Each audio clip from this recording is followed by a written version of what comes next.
J'ai Telma, des actualités uniques, dynamiques et renversantes dans le journal TV. Kokota iray le sahala amin'ny ronono iray very kakao koko mofo dipaina tapany izay mitondra hery sy tanjaka mandritra ny tontolo andro andramo fa tsara lavitra noho ny afo Lulchanao ni Vaovao. Venez découvrir notre boutique des marques à Antanmene. La boutique des marques Lulchanao ni Vaovao. Hitanao eny amin'ny mpivarotra rehetra mahazatra anao. Lulchanao ni Vaovao.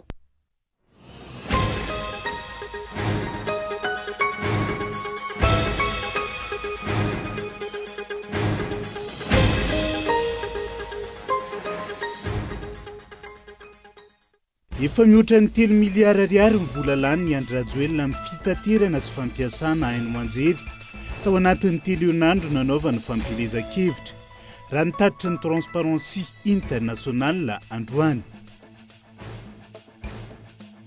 Efa miroso amin'ny fanelany ilanana manoloana ny zavamisy ankehitriny ny parlemantera hoy ny filohan'ny antenimieram-pirenena taorian'ny feonany tamin'ny vondry ny kandida.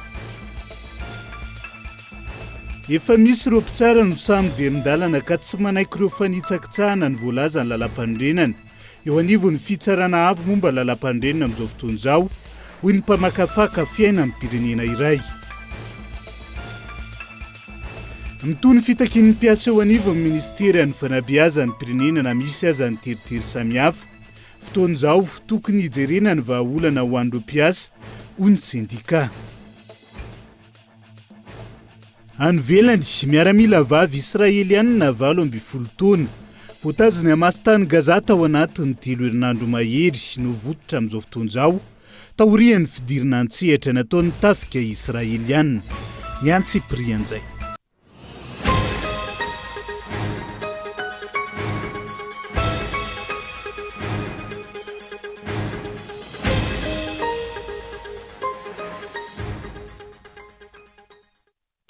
Ngadony indray ny amin'ny valora alina fotoana ny fampahalalam-baovao eto amin'ny fitalavitra kolo atena ny araba ary manasanao ihany koa anaraka ny fampahalalam-baovao avy hatrany hoe tsika manokatra an'izay fampahalalam-baovao izay ho any androany. Efa mihoatra ny 3 miliara ariary ny vola lany ny andrajoelona amin'ny fitaterana sy fampiasana haino manjery tao anatin'ny 3 herinandro nanaovany fampilezan-kevitra araka ny tatitra avy amin'ny Transparency International tamin'ity androan'ity ankoatra io. Mbola maro ny fampiasam-bola anaovana fanadihadiana amin'izao fotoana avaiza avokoa ireo vola be mitobaka ampiasaina ankehitriny raha ny fanontaniana napetraka ny teo anivon'ny Transparency International hatrany. Nanantanteraka tatitra vonjimaika mahakasika ny fandaniana mandritra ny fampelezan-kevitra ny teo anivon'ny Transparency International Initiative Madagascar androany. Tamin'ireo kandida miisa 3 ho manao fampelezan-kevitra, ny kandida lahatra na 7 no ho manao fandaniam-bola betsaka indrindra, fandaniana miopampana raha ny fanazavana. Manaraka azy ny kandida lahatra na 13 ary amitana ny lahatra na farany kosa ny kandida lahatra na 12. Tao anatin'ny 3 herinandro no nanao ny tombana ny teo anivon'ny Transparency International Initiative Madagascar. Nisy lafo ny fitanterana eny Ankantso sy nisy fampiasana ny haino manjery no nanaovana ny tombana vonjimaika, tombana araky nisy vidin-javatra misy amin'izao. Araky ny tombana izay navoaka manodidina nisy 700 euro na mahery nisy 3 tapitrisa ariary nisy ora ray amin'ny fampiasana angidim-by, 250 euro na mahery nisy 5 tapitrisa ariary raha miaraka amin'ny nisy mpanamory, manodidina nisy 50 tapitrisa ariary eo nisy ofan'ny angidim-by iray isan'andro raha ny tombana. Misy nisy fizarana fanamina ataon'ireo kandida izay tombanana ho 3000 ariary ny fanafarana ny iray avy amin'ny firenena hafa, manodidina nisy 4 tapitrisa ariary izany raha toka mizara manodidina nisy 2000 isa isaky nisy hetsika ireo kandida. Tombanana ho 15 tapitrisa ariary nisy fandaniana amin'ny fanamafisam-peo sy ny fampitaovana rehetra ary nisy fitanterana. Ankilany tombanana ho 2 hetsy ariary kosa ny ofan'ny fiarakodia iray. Zany ny fomba fihetsika ireo ekipa ny kandida lalana 7 ireo hitantsika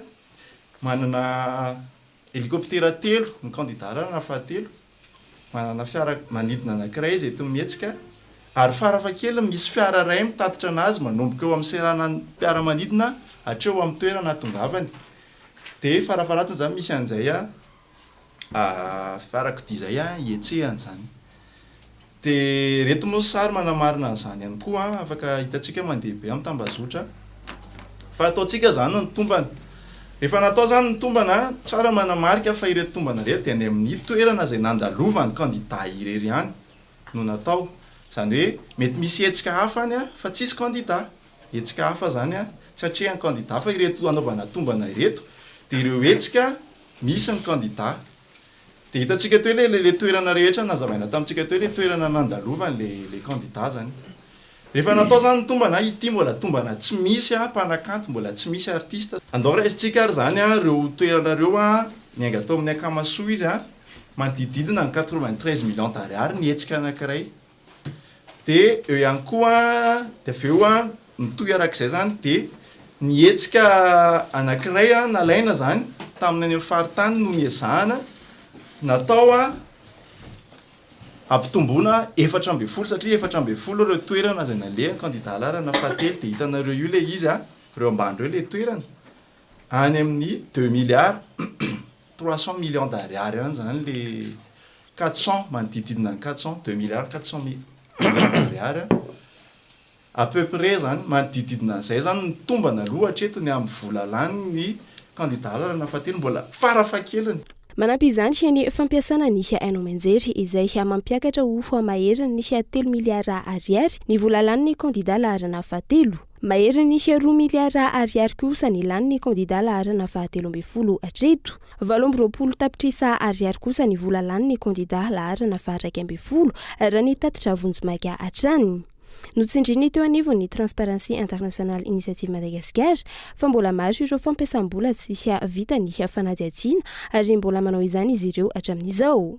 Mipetraka ihany koa ny fanontaniana ho izy ireo hoe aviaiza ny vola izay ampiasaina. Noresahana ihany koa androany mahakasika ny kolikoly izay mitranga mandritra ny fampielezan-kevitra. Fa marobe ny endrika fividianana ny safidim-bahoaka ataon'ny candidat larana fahatelo. Hita azy vao mariny Transparency International raha nitatitra nataony izy ireo hatrany tamin'ity androan'ity fividianana ny safidim-bahoaka izay miendrika fandikandalana ankoatr'ireo efa tazana dray. Misy pirofo avokoa ireo teboka voalaza hoy ny fanazavana ary tsy hijanona hatreo ny fanadihadiana ao anatin'izay nelahy zany avison. Saika ireo fomba fanaon'ny candidat ny larana fahatelo avokoa no fahovoasokajy ao anatiny ny hoe kolikoly ara-pifidianana araky ny tatitra nataony teo anivon'ny Transparency International Initiative Madagascar androany. Isan'izany ny fampiasam-bola sy fitaovana entina hividianana ny safidin'ny mpifidy. Eo ihany koa ny fanaovana tolotra entina hividianana ireo mpifaninana hiala ao anatin'ny fifidianana na koa andresena lahatra ireo mpifaninana anao fampelezan-kevitra toy ny tranga nolazainy ny candidat Roland Ratsiraka. Voasokajy ho isan'ny kolikoly ara-pifidianana ihany koa ny fanomezana atolotra ireo hampiandraikitra fividianana mba hanovany ny voka-pividianana. Misy koa ny tranga anankiray izay hita tao anatin'ny fanadihadiana ataonay dia ny fizarana vola ataon'ny candidat manao fampelezan-kevitra ankehitriny candidat numéro 3 moa zany no voatonina tao anatin'ity tranga ity fizarana vola 3 alina ariary mba hidirana ao anatin'ilay fampelezan-kevitra hanohanana azy zany ary ihany koa mahazo karatra fidirana ho mpikambana ao anatin'ny antoko politikany dia mahazo t-shirt sy pancarte entina mihetsika ny takalon'izay zany fa ny zavatra mahampanahy indrindra ao anatin'ilay izy dia hoe misy amin'ireo olona nandray an'io vola io me témoignage zany na nijoro vavolombelona hoe ampanasofiniavina taratasy ry zareo izay tsy fantatra mazava hoe ninona ao anatin'ilay taratasy fa misy milaza ihany koa hoe misy bulletin de vote na fandatsaham-bato bulletin de vote zany efa mahasiana marika dia ny melopy récochena. Izay amin'ny zavatra lazaiko zany nisy ireo témoignage na hoe fijoroana vavolombelona fa mbola ao anatin'ny fanamarinana izahay ankehitriny fa na izany zany tsy hainay tsy ilazan'izay zavatra izay androany satria raha tena marina tokoa izany dia tena kolikoly ara-pifidianana mirangaranga mason'ny firenena sy ny lalàna dia mampanontany tena mbola tany-tandalàna tokoa hoe Madagasikara ary manampitrotraka ireo efa tsy fahametezana efa hita ao anatin'ity zotra-pifidianana ity hatreto. Ankoatra izany, misy ihany koa ny tranga izay hita tao Tolaniazo, hoy ny teo anivon'ny Transparency Internationale Initiative Madagascar, ka ny kara-pifidianana no ampiasaina ho entina isoratana anarana ao anatin'ny lisitra ary avy eo ampanantenana fa misy ny sandany arabola rehefa tonga ny fotoana fandatsaham-bato sy ny fisitrahana atosika fameno sy ny vatsinjo. Izany no voalaza tao anatin'ny fijoroana vavolombelona raha ny tatitra hatrany. Efa misy profo avokoa izany tamin'ny fanadihadiana izay natao raha ny fanazavana. Ankoatra izany rehetra izany, misy ihany koa ny tranga izay hita eny amin'ny fokontany izay fandikan-dalàna tanteraka hoy ny eo anivon'ny Transparency Internationale Initiative Madagascar. Dia ny amarana koa n'ilay tatitra tsotsotra mikasika ny kolikoly ara-pifidianana ary tiany anisan'ny tena mampiahy ohatra anankiray ihany no raisiko anatin'izy ity tamin'ny faha-4 volana Octobre lasa teo dia naray vaovao zany izay eto Antananarivo misy fizarana sakafo sy kojakoja samihafa atao isaky ny fokontany dia misy fanasana mihitsy omena ao anatin'izany dia io misy karazana tikely izy ampisehoako anareo ohatra izao tsara efa mivoaka io mivoaka amin'ny écran io ilay izy. Misy karazana ticket zaraina isaky ny fokontany isa-tokantrano io zavatra io dia fanasana amin'ilay fizarana tamin'ny faha-4 volana Octobre zany. Dia hitantsika misoratra eo eto moa zany dia arovana hatrany ihany ny anonyman'ilay olona tafiditra ao fa misoratra mazava anatin'io misy karazana matricule dia misy anarana sy fanampina anarana ny adresin'ilay olona mazava dia misy ny QR code io fa nidiranay moa tao anatin'ilay izy zany dia tsy misy information exploitable ao anatin'ilay izy fa zany hoe mety misy antony hafa ny fisian'io eo tsy fantatray. Ny zavatra mampiahy dia hoe rehefa natao ny fanadihadiana dia ny olona nandray an'io nanambara tsara mihitsy hoe tsy nisoratra anarana taizataiza zahay fa raha ny fahalalana azy dia tany amin'ny registre any anatin'ny fokontany no angalandry zareo avy hatrany ireo mombamomba ny olona tsirairay sy ny sariny izay hita amin'io ticket io zany. Raha marina izay zavatra ambaran'ireo olona nahazo an'io ticket io dia izay ny atao hoe violation des droits des données personnelles zany hoe fikirakirana tsy ara-dalàna ny mombamomba ny olom-pirenena tsirairay. Dia nilaza koa moa ireo olona ireo satria ny sasany tsy nahazo zany misy dia hoe fa iza nahazo izany tsy nahazo dia nilaza ry zareo hoe izay misy sary ihany ao anatin'ny registre zany hoe mifandray amin'ilay carnet pokotany ilay nizaraina rehetra tamintsika ireny ilay izy izay misy sary ihany no nanaovandry zareo an'ity ticket ity fa ilay tsisy sary zany tsy fantatra hoe inona ny safidiny no izy ny tokony anontaniana an'izay fa dia rehefa nijerevana teny amin'ilay toerana zany hoe inona ilay zavatra atao dia misy karazana lasy ingeda be dia misy fandrahoana sakafo dia tonga ilay olona zany fotoana voatondro dia misy fizarana sakafo ilay izy dia misy fizarana zavatra hafa ihany koa misy elo misy koveta ny sasany sy ny sisa kojakoja maro samihafa dia eo mampametram-panontaniana miverina kely amin'ilay ticket teo raha tena nalaina tokoa tany amin'ny fokontany ilay izy dia iray tsy kombakomba ao anatin'izay zany sy fokontany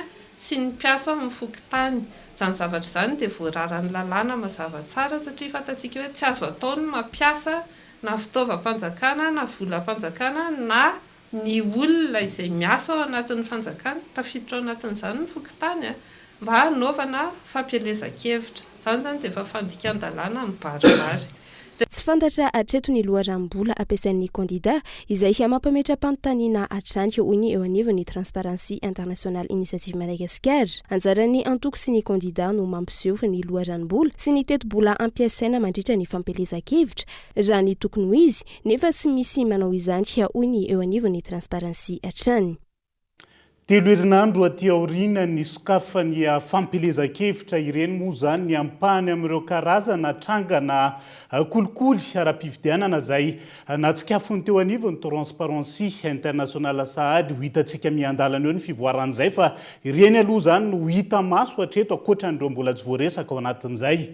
Fa efa miroso amin'ny fanelanelanana manoloana ny zava-misy amin'izao fotoana ny parlemantera hoy ny filohan'ny anteny meram-pirenena tamin'ity androan'ity taorian'ny fionany tamin'ny vondrony kandida. Ny filohan'ny anteny meram-pirenena izay nanamafy fa tsy manano mety ho fanesorana azy amin'ny toerana ho fampanjakana ny marina sy ny demokrasia eto amin'ny firenena nela Ranefson.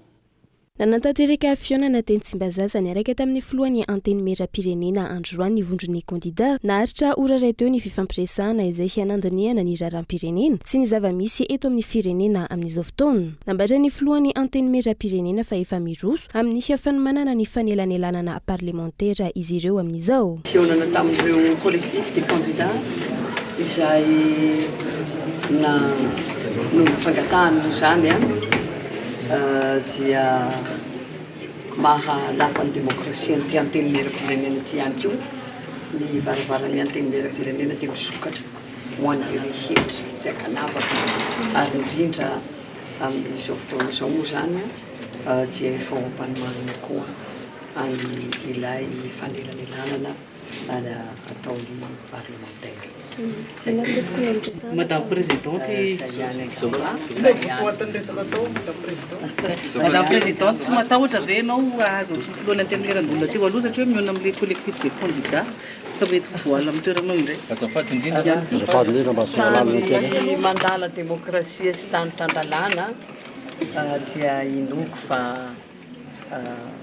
tsy misy tokony ananana fanahina satria ny marina sy ny mangarahara no manjaka ary ny fanajana ny demokrasia. Tsy nanao fanambarana mahakasika ny fionana kosa ireo kandidata amin'ity androany ity sy nisy mipika kosa ny fiavotopatin-dresaka ny ranon'ireo avondrony kandida sy ny filohan'ny anteny meram-pirenena na tonga solotena kosa ireo kandida tsy afaka nanatrika ny fionana.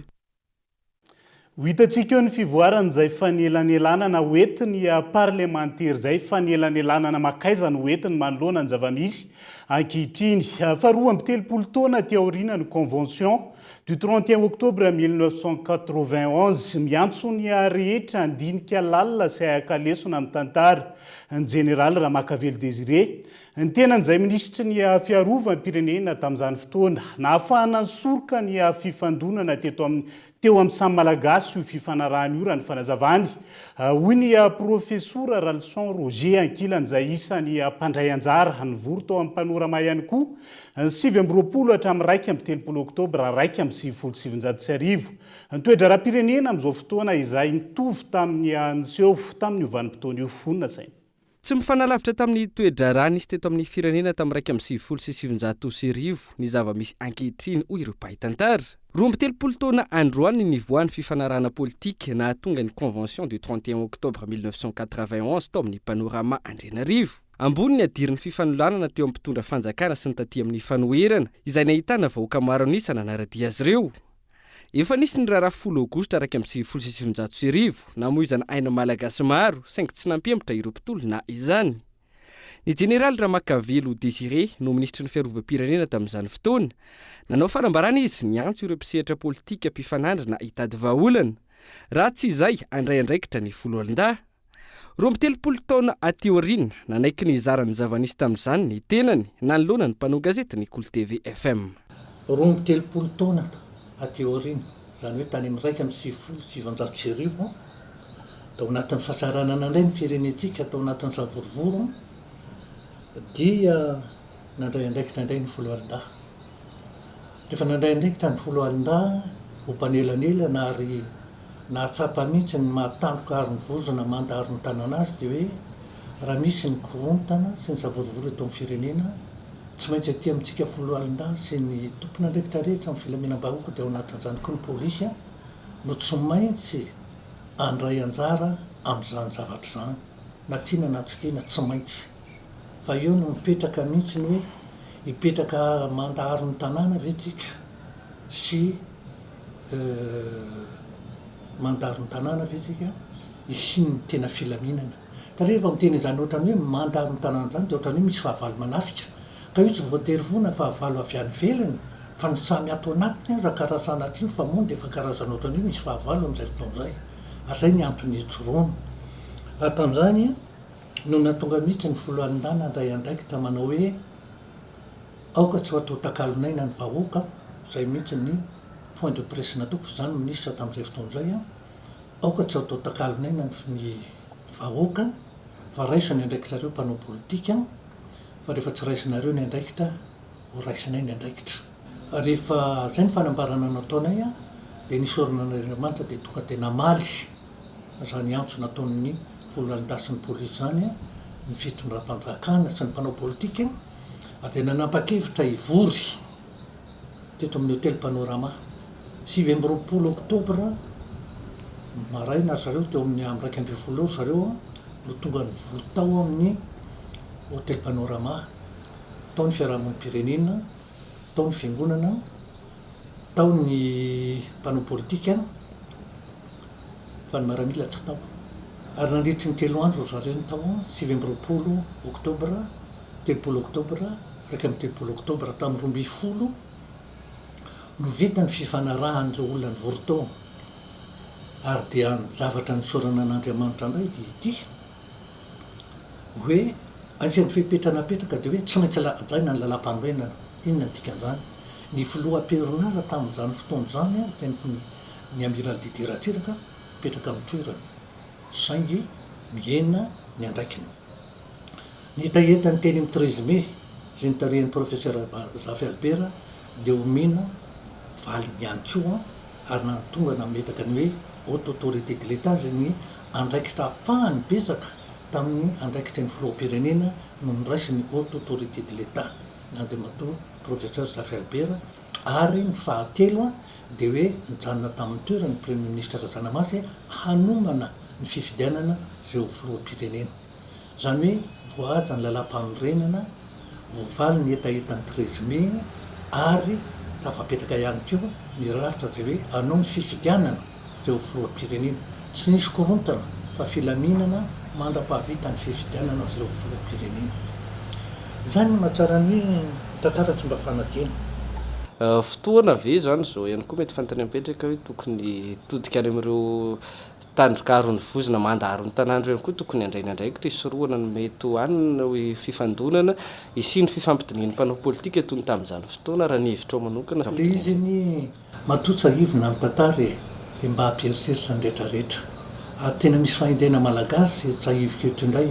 hoe trafokena omimahery ambava omana ampomieritra olona manatsaintsika olona manampanalitsika na misehtraizana misehtraiza io tsy misy hoe andaniny sy nekilany malagasy ny resahako eto trafokena omimahery toboko lasy toboko vavisany zany zavatra tsahivika ny tantara zany ambava omana ampomieritra ary tsika rehetrarehetra na iza ho tsaran'ny tantara fa ny tantara mipetraka trafikena ome mahery ambava omana ampomieritra hoy ny jeneraly Ramakavily Désiré ministra ny fiarovam-pirenena olom-panjakana nanana sina ndray andraikitra tamin'izany toe-drarana fana teto amin'ny firenena izany raha nanontany ny mpanao gazety amin'ny fampitahana ny zava-nisy tamin'izany sy ny seho 13 taona aty aoriana ho tsarain'ny tantara eto ny rehetra amin'izay fanapa-kevitra ho raisina ho iatra ny faneho-keviny fa isan'ny akangasisana namborana tamin'ireo nivory ny tadiny vahaolana tao amin'ny Panorama nandritra ny 3 andro nanomboka ny 20 Aogositra 1970 ny profesora Ralson Roger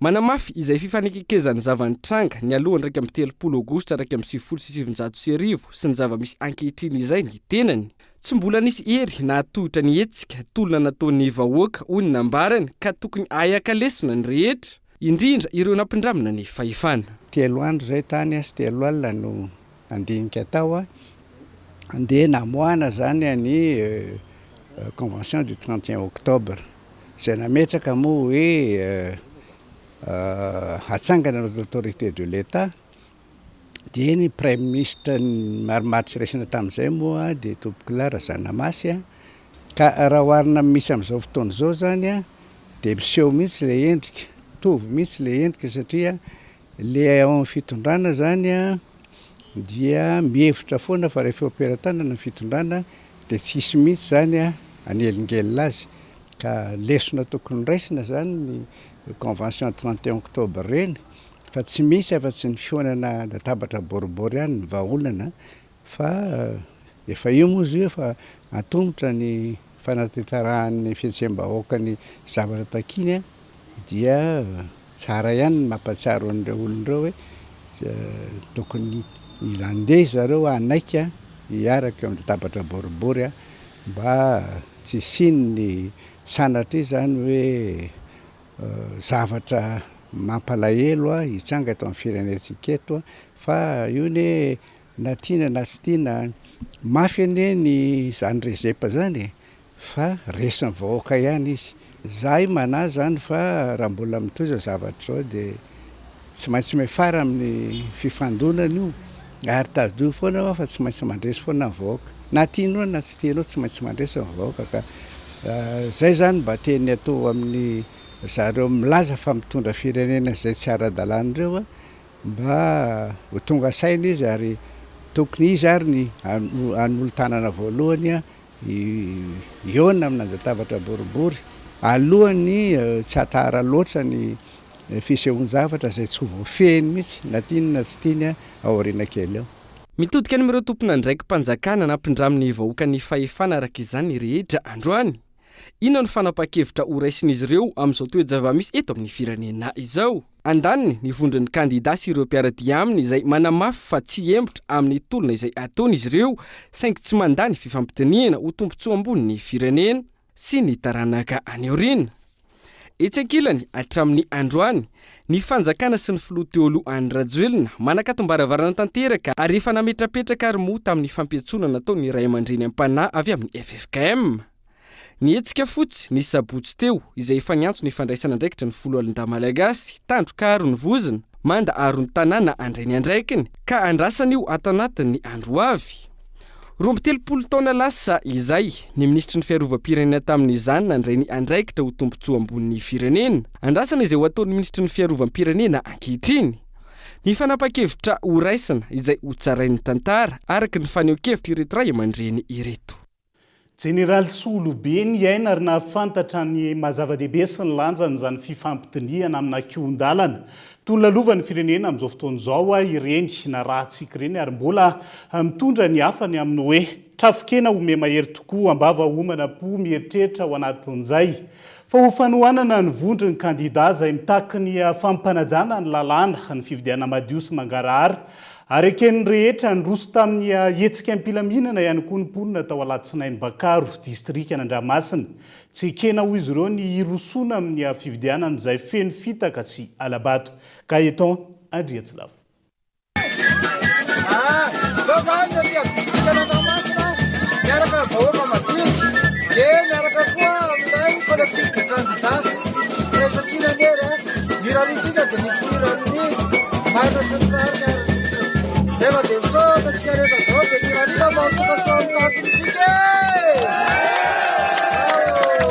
Araka izany, ankoatr'ireo reny vohiparitra manerana ny nosy, nanao hetsika am-pilaminana anohanana ny vondron'ny kandida ihany koa ny ho anivon'ireo distrika tsirairay avy, ary isan'izany ny eto Alatsinainy Bakaro distrika Andramasina. Tsotra ny antony dia nisy ny fanajana ny lalàna eto amin'ny tany sy ny firenena. Tsy manara-dalàna mpitondra, mandika lalàna, tsy mahafantatra ny tokony atao ny vahoaka entiny, indrindra ireo tantsaha aty amin'ny faritra ambanivohitra. Mahatsiaro izy ireo avokety, tsy afaka, tsy manana mpitondra, ary ao anatin'ny tsy fanarahan-dalàna tanteraka ihany koa, indrindra zava-misy eto amin'ny tany sy ny fanjakana.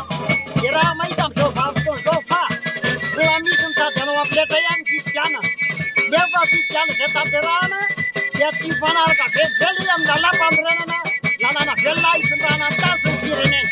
Noho izany, tanterahana izay takiana, velan'ny ACC, velan'ny CNI, ary tsy tokony ho atao ambany vahoaka ny fitondra fanjakana, ny mpiasa fanjakana any distrika, ny komuna, ny fokontany sy ny faritra.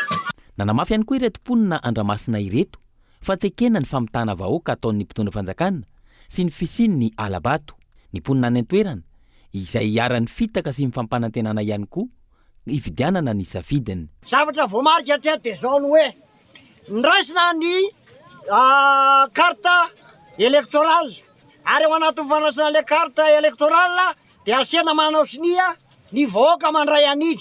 Izany zavatra zany tombo de tena tsy mety eto amin'ny tany sy ny firenena satria fantoka an-dalàna ary io zavatra io raha ny tanterahana voalohany dia le hoe fanamarinana ny lisy-pividianana any an-sefy de fokotany de natao manao sinia izy manamarina lisy-pividianana tsy tanteraka zareo nefa zany fa mbola mandeha ny fangalarana manara-penitra mba hanaovana ambiletra le fividianana ary zany ny tenenana ny hoe premier tour de vita tsia. Tsy hijanona ny hetsika hoe ireto mponina eto Andramasina ireto izay notariany sy olombavambahoaka voafidy tao an-toerana. Izy ireo izay nanamafy hatrany fa miray fo sy miray hetsika amin'ny vondron'ny kandida eto Antananarivo renivohitra amin'ireo fitakiana isan-karazany. Dia izay ny koa no entsika miseto vetivety ao anaty doka fohy mandra-pitafa vetivety ary.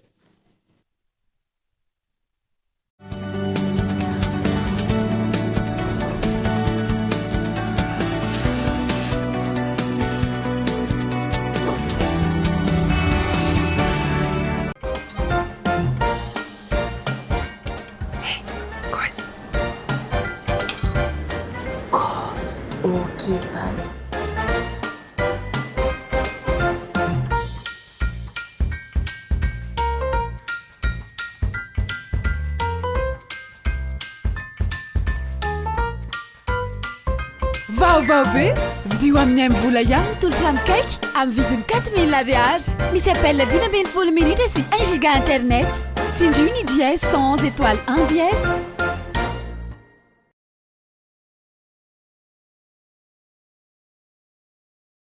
Batimax se rapproche encore plus de vous. Bienvenue dans votre nouveau magasin Batimax Tarlalan ex-Safina. Carrelage, luminaire, électricité, sanitaire et des milliers d'autres articles. Batimax, la qualité au meilleur prix. Maika lava ve ianao? Tsy manam-potoana hikarakarana sakafo matetika? Rizami, solondaoka, mafilotra tsy misy ohatr'izany, tonga dia vonona. Omeo tsiro miavaka ary ny sakafonao amin'izay alehanao rehetra. Rizami, izany ka tsiro kanina. Recherchez-vous l'élégance, le prestige et le style inimitable? La boutique des marques vous attend. Nous vous proposons une large gamme de marques de sacs, chaussures et divers accessoires pour satisfaire votre style. Adidas, Fossil, Lacoste, Lancel, Michael Kors, Nike, Tommy et d'autres marques les plus appréciées. Venez découvrir notre boutique des marques à Antanmen. Téléphone 034 81 978 01. La boutique des marques vous attend.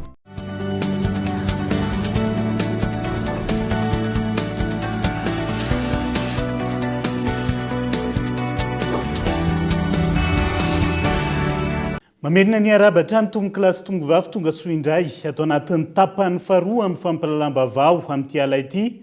Anovizatsika ny zay fampahalalam-baovao zay nanao fanentanana ny tanora namany ihany koa ny solotena n'ireo mpianatra atao amin'ny université ny barika 5 tamin'ity androan'ity antony fanentanana ny firaisapo amin'ny fanohanana ny hetsiky ny collectif des candidats malohana ny olana sy ny fijaliana iainan'ny mpianatra ny anivony anjery manontolo amin'izao fotoana izao. Zahay miboaka avy amin'ny université mahazo diplôme zay tanora ino asandeha ataonay sécurité mitariposy ho an'ny viavy aloha mivavy-tegna zegny ve morariny tsy rariny zegny amin'ny fiainana mahazo atsika kely ka noho zegny ny vahaolagna mahomby indrindra avy amin'ny lohany mihitsy hovagna izy io karaha fary io kofa matsatsy izy io tsisy olinana lohampary io dikan'zegny lohampary matsatsy io alagna akagny mba hasoafagna raha matombotombo alagna ke io de magnaraka zay matetiky boka zare mpitarika reo mpitondra fanjakagna reo magnano karaha fagnanangidigny zegny iangidigny igny bognabogna agnamboary amy loha be nazy io kanefany elatra anazy io manify hely mora maratra de mba azo atao zegny ny vahoaka malagasy mba noivoao amin'izay atsika aza magnano raha tsy manjary vahoaka malagasy za ty amin'ny université de malahelo mahita zao nataon'ny fitondrana zao ane diso laram-pahamegny inona ny antony manao izy université any amin'ny faritra tsy hoe ratsy zay fa hoe diso laram-pahamegny ao zay magnina tsy aty am'ireny ny atsaraina aty ny campus universitaire lombolombony fonja nefa ny fonja indray atao manara-penitra ka zay no nandiso fanantenanay ny volany président tamin'ny propagande tamin'ny taona 2024 nampanantena ny asa ho an'ny tanora sy ny avaram-pianarana zao izy mba mampanantena indray mandeha ataoko fa handiso fanantena indray mandeha ny foany masonay taitra zahay ary efa vonatra amin'ny ela fa soiany misy reto ray aman-dreny tonga ataoko fa isoragna zareo vonona ny raha tsapa sy hita dia potika tanteraka ny fampianarana eto Madagasikara indrindraindrindra fa agnatin'ny anjery manontolo mandalo grefy farafaheliny igny efatra ny université migrevy ny mpampianatra satria tsy azo ny karahamanjareo nefa zareo miasa ho anzana-pahoaka migrevy ny mpianatra satria ny fitaovam-pianarana tsy ampy zay anefa ty zaza sahiragna ndray mandreninay fa sahiragna de lasa zany ny mpianatra lasa sahiragna koa de lasa izy migrevy an'izay bourse zay nefa fampagnatiniana fanjakagna amoregna io fazahoagna bourse io eo amin'ny lafin'ny fagnefagna ny vatsy-pianaragna ho an'ny mpianatra agnatina 4 volagna mpianatra zay vao mahazo bourse nefa koa agnatin'izagny antsasaka mpianatra io mbola misy tsy mahazo nefa tafiditra agnatina fepetra tokony azahoany an'izay vatsy-pianaragna zay misy arany agnatin'ny 4 taogna zay efa tapitra ny ane universitaire araika zay vao amin'izay vao azo ny bourse efa tsisy dikany zagny efa tsy mahavaolagna vatsy-pianaragna no agnarany lasa vatsina fangalagna rivotra ndraiky le raha ho atsika ry tanora no hitolomany rere aman-dreny reo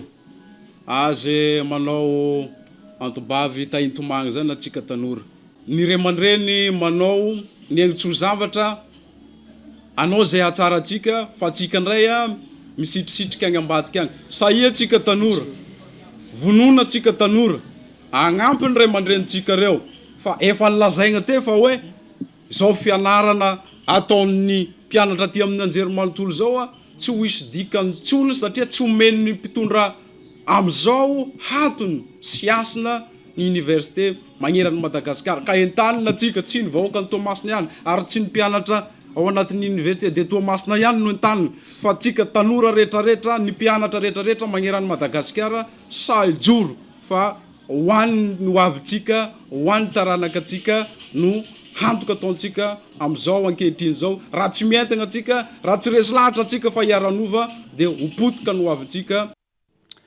matoa andatsoratra ny sampana fampalalam-baovao any androany mpikambana amin'ny fitsarana avo momba lalam-panorenina ihany amin'izao fotoan'izao no namoaka sy nanamarina fa misy tsy fanarahana-dalàna ataon'ity androm-panjakana ity voamanina zato isan-jato ny fitakiny ny vondry ny kandida manao hetsika fotsy arak'izany mipoitra tsikelikely ny zava-misy ao amin'ny ACC ao tsy laozan'ny olona mandala ny feon'ny fieritreretany amin'ny rafitra ambony tahaka ireny manaja ny fianianana nataony rahateo izy amin'ny mampitsara ambony manana ndraikitra lehibe azy iza indray no mbola sahiteny sy hanoratra fa diso ny fitakin'ny vondron'ny kandida manao hetsika fotsy santonany amin'ny tsy fanarahan-dalàna nataon'ny ACC inonanaovany ny didy efa tsy azo ivalozana iny fa nivalozana indray ateorina teboka iray amin'ny fitakin'ny vondron'ny kandida manao hetsika fotsiny momba io ACC io izay nambara ombenombieny fa tsy manara-dalàna ary hitondrany pirofo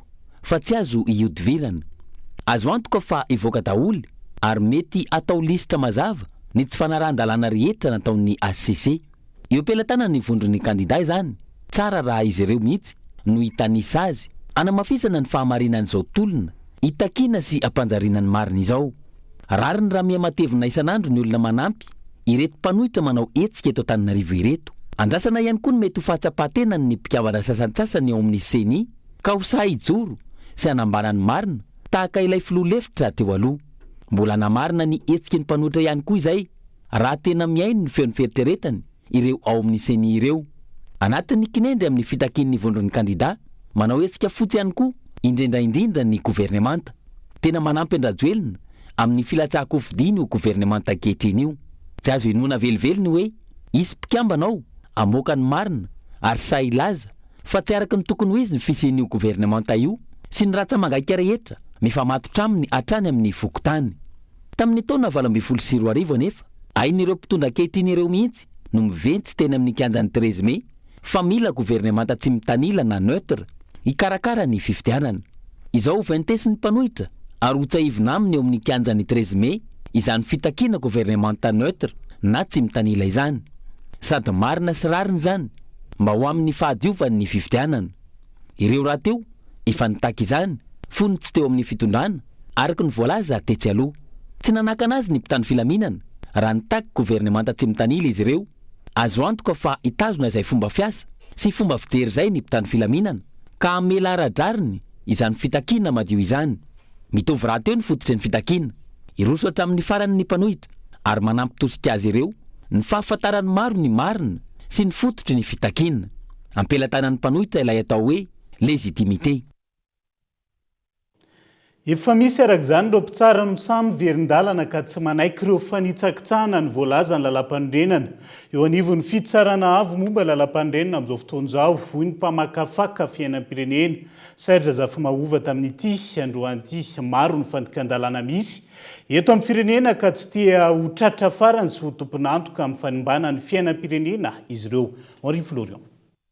Nanamafy ny mpamakafaka fiainam-pirenena Serge Zafimahova androany fa raha jerena akaiky ny tantara-pirenena ny teo anivony ACC na ny fitsarana avo momba ny lalam-pirenena hatrany no mitondra korontana eto amin'ny tany sy ny pirenena noho ny didy izay avoakany izay mitanila ho an'ny mpitondra fanjakana. Maro samihafa ankely ny fandikan-talana ataon'ny ACC raha ny nambarana. Amin'ny akapobeany ny tsara fantatsika zany raha ny tantara ny jerevana ny haute cour constitutionnelle na hoe ny HCC mitondra foana ny olana teto Madagasikara. Satria ny HCC zany manao fanapa-kevitra politika mifandraika ny tombontsoa amin'ny mpitondra fa mbola tsy niaro ny lalàna na hoe ny tany tandalàna.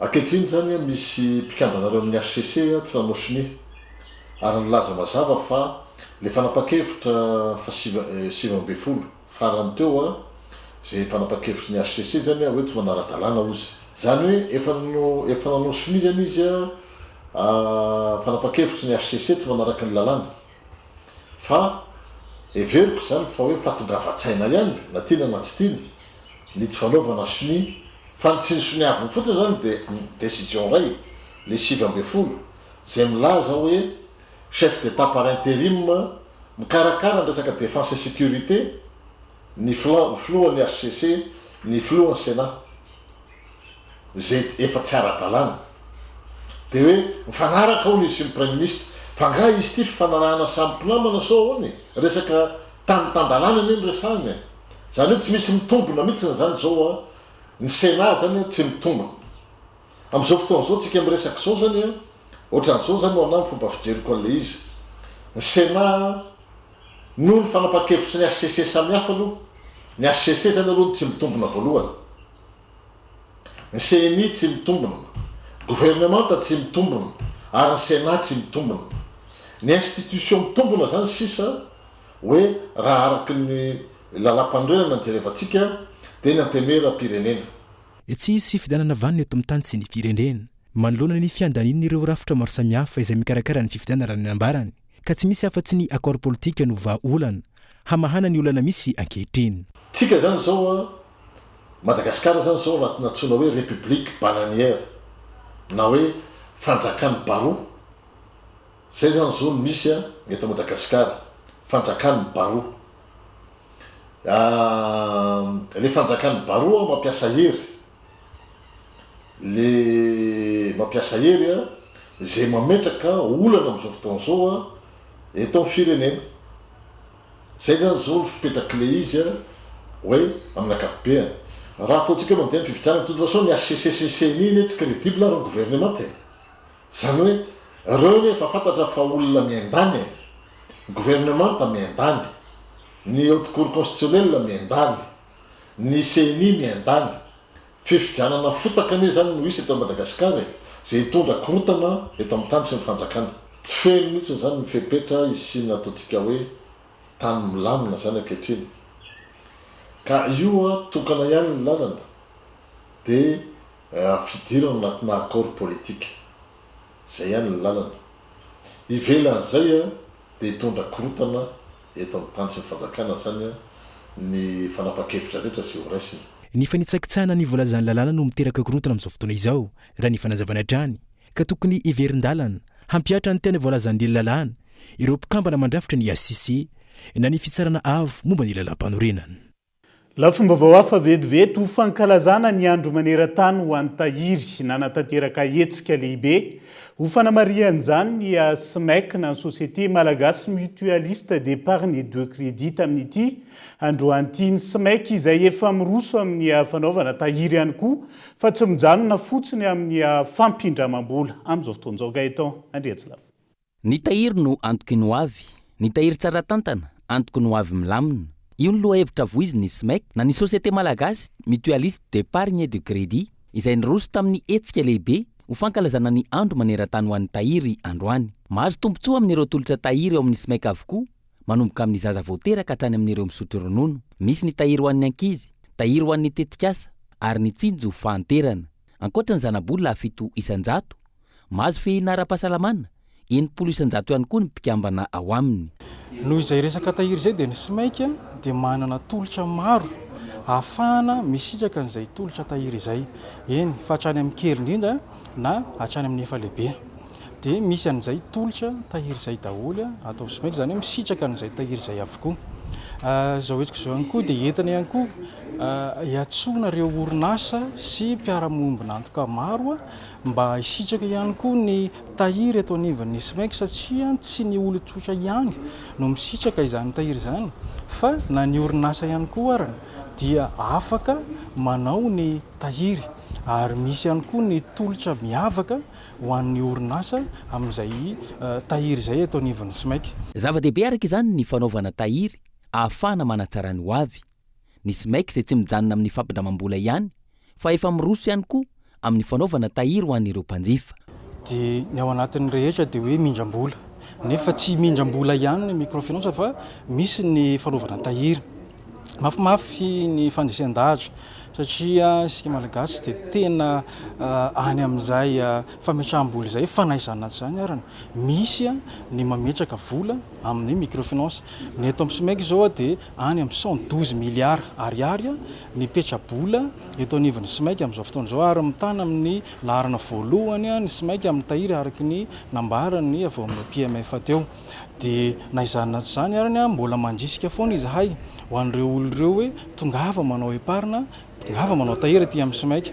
Ary ny dingana lehibe izay nataon'ny SMEC amin'izay fandresen-dahatra izay dia misy ny ataontsika hoe famoronana asa chargé d'épargne au niveau ny eto anivon'ny SMEC zany nanao recrutement chargé d'épargne misy eo amin'ny 6 eo zareo dia ry zareo no misehatra eraky Madagasikara misintona ny olona no épargne aty amin'ny SMEC. Raha tsy ivina 17 taona ny sehatra tao anatin'ny tahiry sy ny fanabeazana ara-bola ny SMEC ary faritra 420 no iasany manerana ny nosy izay ahitana maso ivo mihoatra ny 730 ny avaka ny fankalazana androany izay no marina tamin'ny fampandraisana anjara ireo mpiara-miombona antoka sy mpandraraha ara-bola matianina eto Madagasikara. Fa manoloana ny fitakiana samihafa eo anivon'ny ministera ny fanabeazana amin'ny pirenena amin'izao fotoan'izao. Lara-pamena ny tokony hijerena vahaolana sosialy ho an'ireo mpiasa ho ny syndicat tamin'ity androanyity mitony fitakiana eo aza ny teritery samihafa. Isan'ny angatan'izy ireo ny fampidirana ireo mpiasa ho mpiasam-panjakana ary ho fampiakarana ihany koa ny indemnité de logement ao anatin'izay. Fitinokolo. Androany maraina ny lanja sorabaventy teo anoloan'ny ministeran'ny fanabeazam-pirenena ireo mpiasan'ny ministera notrony ireo sindika maro toy ny SSM sy ny randrana sindikaly miantso amin'ny siny fifampiresana maika ahafana mijery vahaolana ara-tsosialy ho an'ireo mpiasa sy ireo mpampianatra maro manerana nosy izy ireo raha ny fanazavana. Ny baiko fitolomana eto, ny hirahirana eto dia hoe tsy ohatran'izao itsika raha tsy nisy ny fampianarana, raha tsy nisy ny mpampianatra, raha tsy nisy ity ministera ny fanabeazam-pirenena ity. Ny andamin'ny te de logement zay takinay 14 milliards ny akamaroanay, misy manana 309 milliards agny, ny anay ampiakarina amin'io 309 milliards farany ambany agny amin'ny hafa io. Ohatran'izay ny intégration averenao amin'ny laony, eny taona ny tokony anao intégration ny mpiasa-panjakana, izy rehetra tsy akanavaka rehefa nahafeno eny taona dia afaka manao, fa tsy hoe olona vitsivitsy zay nitsongaina ary tsy maintsy 10 taona koa vao afaka anao an'izany. Averina ny distinction honorifique fa misy tombotsoa ara-bola any amin'ny retraite regny zay ilain'ny mpiasa-panjakana. Ny fanadiovana ny recrutement sy ny affectation eto amin'ny ministera satria dia malaza tamin'ny 4 taona tato ato fa amidy izany. Tsy ny eto andrenivohitra ihany, maraha-tanteraka ny sehatry ny fanabeazana ny amin'ireo faritra ivelany Antananarivo. Isan'ireo tonga nanotrana ny hetsika tetsy anosy ity talentsekoly iray avy amin'ny EPP Soamandroso ao amin'ny Cisco Fandrina ity. 12 taona mpampianatra ny FRAM ary zara raha misy ireo fitaovana entina ampianarana raha ny fitarainana voaray. Satria maharary loatra ny tagnanay betona tony zay mbola mpampianatra FRAM hatramin'izao nefa ny agnarany fotsiny mpampianatra FRAM fa tsy misy tony fanampiana avy amin'ny FRAM fa matoa mahazo fanampiana avy amin'ny FRAM dia vahiny mandalo sendra masaka. Satria le subvention kely rahesy no entina amelomana ny fianakaviana etohana zaza tsy mahavita ninina mihitsy zany ohatran'ny fampianarana ny zanaka. Dia ny tenako moa talesekoly dia mbola maha hoe talesekoly zay dia raha misy ny taratasy sekoly ilaina mainka anana dia tsy maintsy ilay subvention kely ny tegna no anesorana indray entina hanavitra ny sekoly zany nefa ny sekoly mpanjakana dia misy eo amin'ny 7 eo zahay raha nanao ny fanangonana ny lisitry ny betaona ny anaran'ireo betaonareo mitovy amiko eo amin'ny 450 taona mahery eo zahay mizandry indrindra amin'izay angamba natao hoe 250 taona fantatra fa mitovy daholo dia ny fagnarinay dia ny handraisan'ny fanjakana anay re satria sagnatria zahay hoe tsy azo recrutena fa efa betaona na anina dia sy tafitantsony fa mila nitakiny ireny dia fanovana ny lalàna. Itohatra ny hetsika na io aza ireo teritery avy amin'ireo mpitandro ny filaminana izay efa hita teny an-toerana nanomboka ny maraina teo ho ny sindika.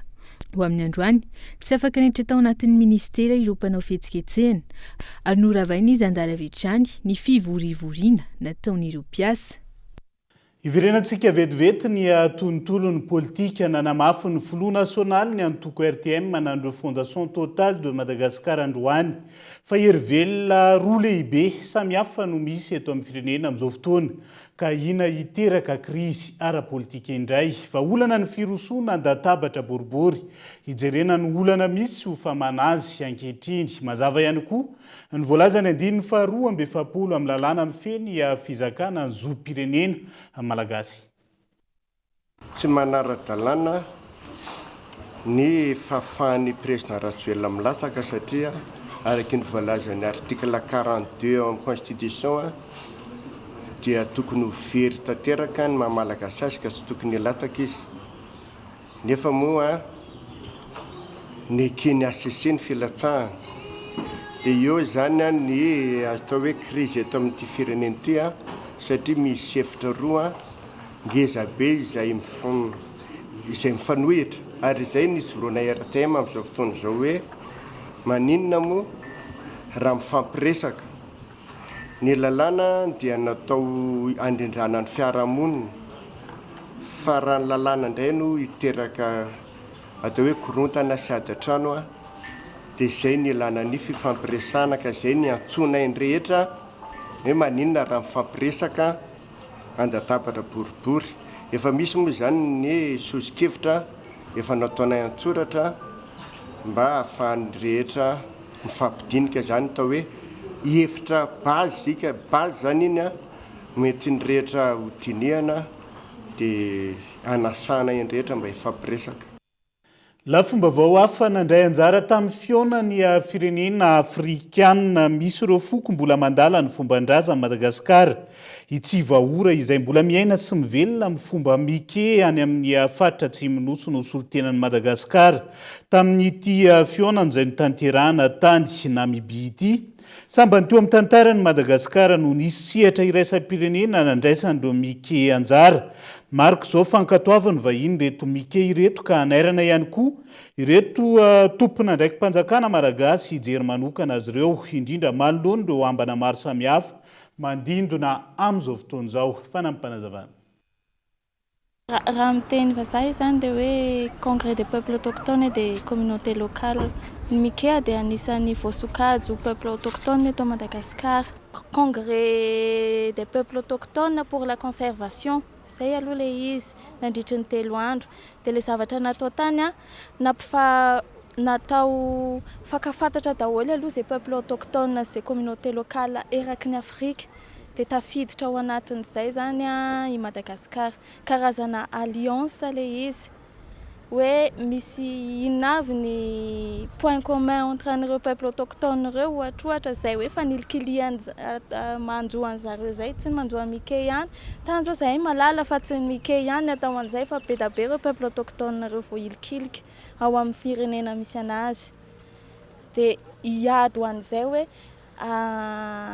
promovena ny culture an'ireo peuple autochtone ireo zany no ampifantarina no atao zay maharesy lahatra an'le fanjakana ao amin'izay misy an'zareo tsirairay avy mba ho hanome lanja an'ireo peuple autochtone ireo satria rehefa omena lanja ireo mahazo lanja ho azy koa ny tontolo iainana satria ny fomba fiainan'zareo efa miaro ny tontolo iainana. Hotaterina eto amin'ny fampahalalam-baovao ihany ny tafan'ny fanaovana tamin'ny tsy vaora taorian'izay dia ny tany Namibia izay. Nampahafantarina misy kokoa ny fiainan'ny mike sy izarana amintsika ny hoe nanao ahoana zany taingina fiaramanidina sy any ampitan-dranomasina izany ho any tsy vaora izay ampatsahivana fa iray izay mbola mivelona ao anatin'izay resaka mike sy ny manodidina azy izay fa tontolo ny fahasalamana. Ahina ny paritahan'ny tsimikaretina via sida amponina eto Madagasikara amin'ny ankabeny no tsy fampiany fitaovana ety miaritena sy ny fanaovana fitiliana ho ny tompon'andraikitry ny tetikasa sikavi na système communautaire d'alerte sur le VIH ity tsimikaretina ity izay efa miparitaka amin'ireo population LGBT, ireo mpitsindrona zava-mahadomelona sy ireo mpampanofantena ankehitriny.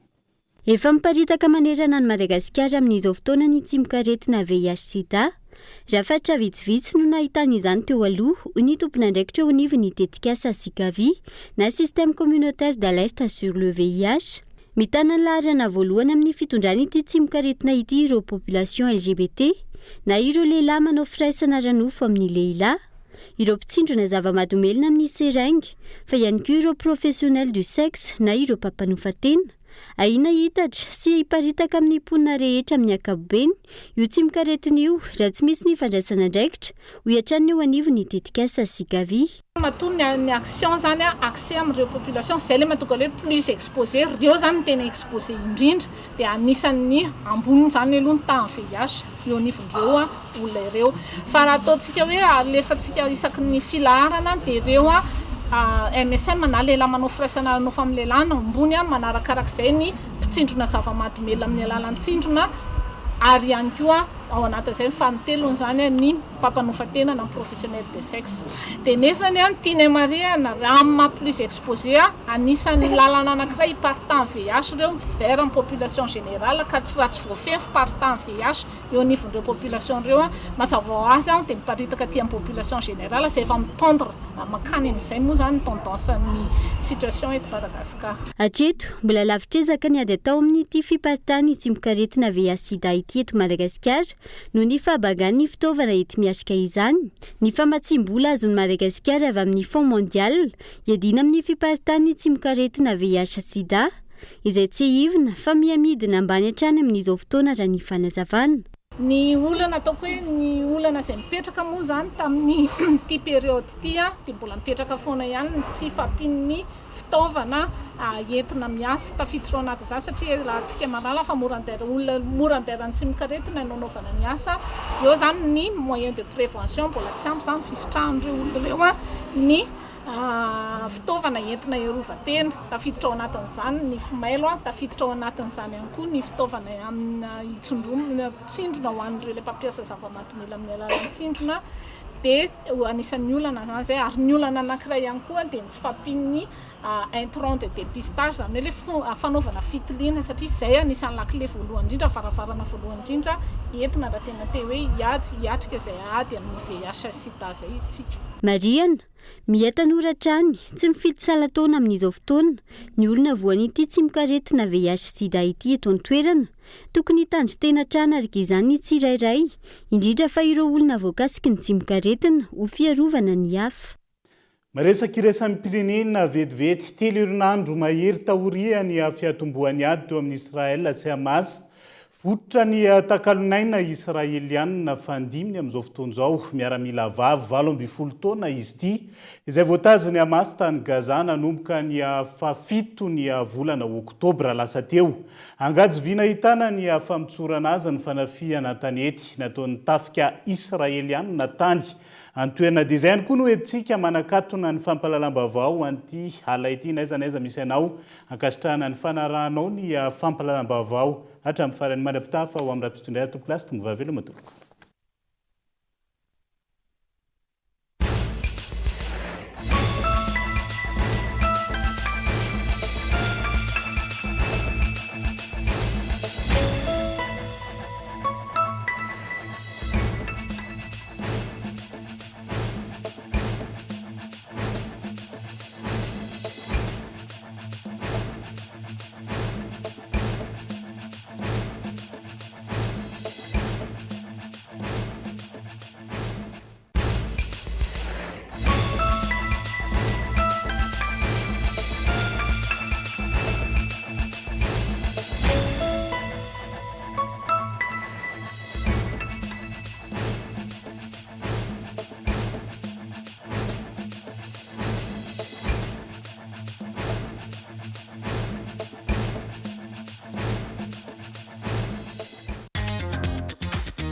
Hitanao eny amin'ny mpivarotra rehetra mahazatra anao. Vous a présenté Ny Vaovao. Kokota iray dia sahala amin'ny ronono iray very, kakao, koko, mofo dipaina tapany izay mitondra hery sy tanjaka mandritra ny tontolo andro. Andramo fa tsara lavitra noho ny hafa. Vous a présenté Ny Vaovao. 5G Batelma, des actualités uniques, dynamiques et renversantes dans le journal TV.